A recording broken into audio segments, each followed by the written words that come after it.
The delayed choice quantum eraser is one of the most misunderstood experiments in all of physics, to the point where even very reputable physicists and science communicators get it wrong.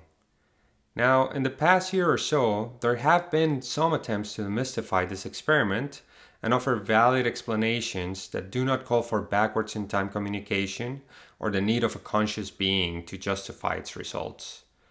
However, I still find that most of these efforts fall short when trying to describe what's really going on, particularly when it comes to explaining the emergence of the elusive fringe pattern within the measured data. This is why I've decided to finally start a series of videos to not only cover the experiment that originally motivated me to learn about quantum mechanics, but to show that thanks to advancements in quantum computing, we can actually run this experiment on a quantum processor and get much better insight into the physics behind it. So we'll first do a quick review of the double slit experiment and then cover some of the subtleties that are often overlooked in popular descriptions.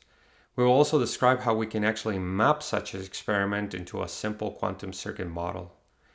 And then we'll do a step-by-step description of the delayed choice quantum eraser, implement the experiment on an extremely simple quantum circuit, and then finally run this model on a real quantum processor. So I hope you can join me in this series on the delayed choice quantum eraser and provide any feedback that can make these videos better. Hope to see you in the next one.